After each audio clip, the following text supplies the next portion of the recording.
Hey everyone, hope everything is going well. Okay, this week in Hanky Panky, let's start out with Jay Bell's HB.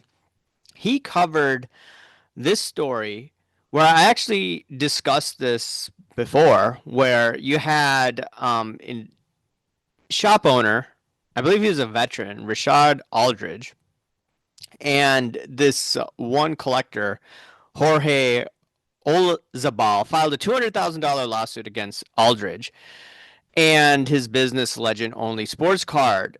And what happened was Jorge said, "Hey, look, basically consign this for me." And what happened was this dude never got paid. And what actually ended up happening was J Bell's followed the story. A court ordered Bexar County constables to seize items before the business on Friday to be auctioned out at a later day. So looks like Jorge's going to get paid. Here's a hobby win. So maybe not so much hanky panky. All right, this was actually from Sunday. I made the video, I think in the morning, or must have been Monday. I don't remember. And this is from This Cardboard Life. And he just basically pointed out how Topps was a bit ridiculous. The hardest photo ever used on a card. This was from Topps, okay? And then This Cardboard Life basically shows, hey, look, but it's harder, basically the same picture for the same player used 5 years ago. Yeah, I mean, this is kind of ridiculous, but if you look at Top's photo, it says, chase this Bo Bichette Golden Mirror Image Variation 2025 Top Series 2. All right, and if you go to the eBay one of 2020, as This Cardboard Life showed, basically the same type of picture from 5 years ago. It's like, yo, what's going on here? 2020 Top Stadium Club Bo Bichette rookie card autograph. Okay. I mean, come on. Topps can do a lot better in terms of marketing regards to that. And here is none other than Mr. Hefe Jeff Wilson. This is from Sports Card Raider. This clip always gets me, and I'll turn it up in a minute.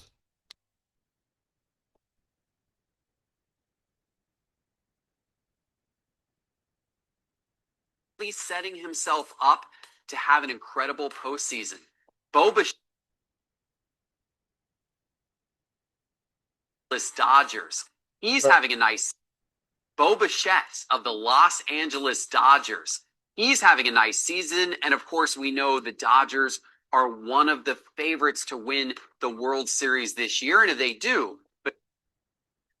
Okay, so Bo Bichette of the Los Angeles Dodgers.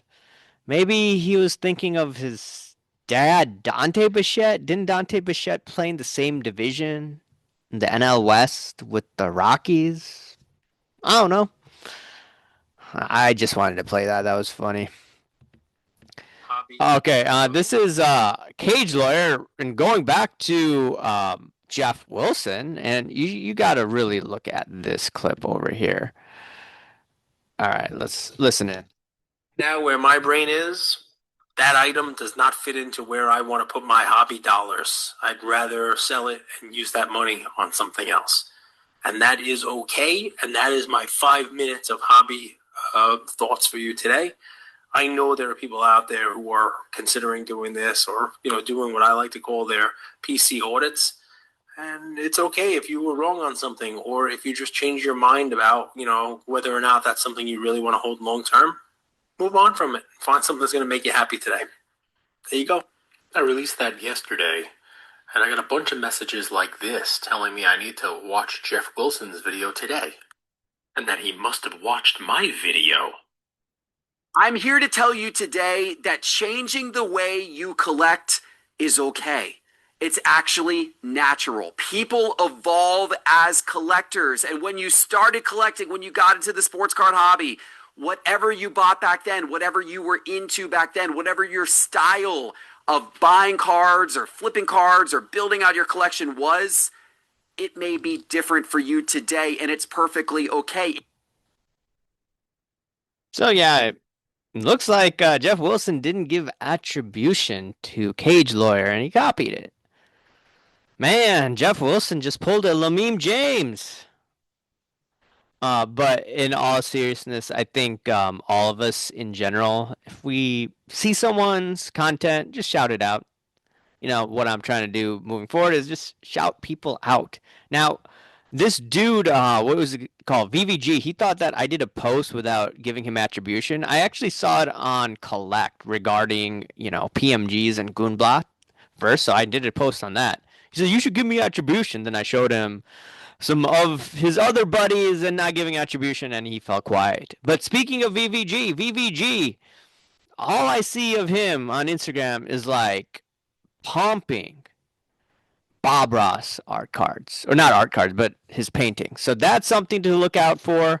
You also have freaking Drake buying that up. So I'm not sure if it's like a coordinated pump, the type of things that the great curator did a couple years ago. And I did a story on that, and I don't think VVG understood my reference to curator, but it was to the great curator. So that's something on the lookout. Be careful with this pumping going on with the Bob Ross paintings. It may be legit, or there could be some hanky panky. My crowd, my audience think there's some hanky panky going on. All right, now going on to this one, dude. Professor Sports Cards. I saw this on Sports Card Radio's Instagram. They shouted it out. I was also sent this as well. And before I get into this, Professor Sports Cards did a video on me, like briefly, or he may have done others. Not a video, but like a clip. And he was basically mocking me and using when I was saying that, hey, LeBron James may have used EPO. And if you just look at it, Chael Sonnen made that claim multiple times. LeBron James didn't sue, and I'm like, hey, look, something looks iffy there. Because Chael Sonnen, he got busted for performance enhancing drugs.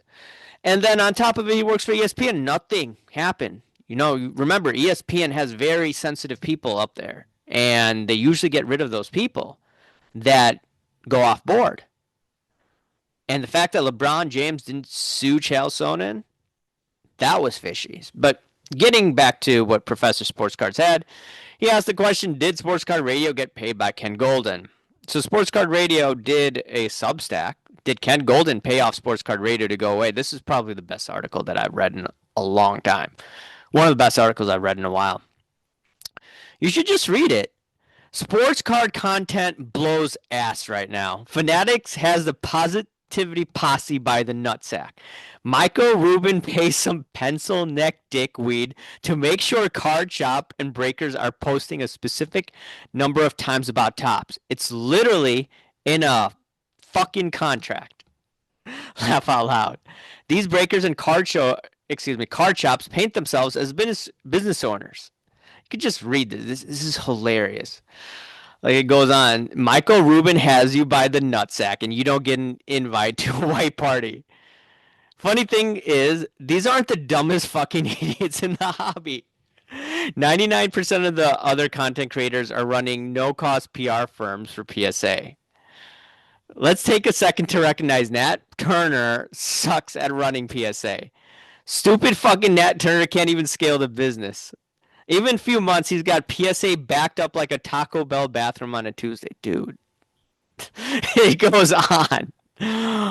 My God, this article is hilarious. You have to read all of it. But, yeah. Great article. That made my week. This is from, what's his name? Dan the Cardman. And Dan the Cardman and a few others. I think Jeff Wilson did a story. I think collected a story as well. It's the AI summary. More fake, messy autos and Topps product. I talked about it before. Someone asked me to talk about it in my video. So this is what AI says. Topps has not publicly acknowledged the widespread problem of fake, messy autographs in the products, including the high-end sets. PSA refusal to authenticate these autographs and their direct communication with Topps to address the issues highlight the severity of the problem. And this goes back to the 2018 set, 2018 Eminence set, the lack of oversight in the signing process. All often involving players, agents, friends, or family members, creates a messy situation that undermines product authenticity. All right, so yeah, this is unfortunate to see, and hopefully, you actually have a rep watching these people, and if you can't do that, you should do some sort of Zoom call to ensure you have the video recording. So if someone is saying, "Hey, look, these are fake," then you could be like, "No, these are not fake. These are legit." And you could produce the video out there, but they're not going to do that because it's hard to get these people to sign. Anyways, let me know your thoughts on the hanky panky of the week. What was the most hanky panky event of this past week?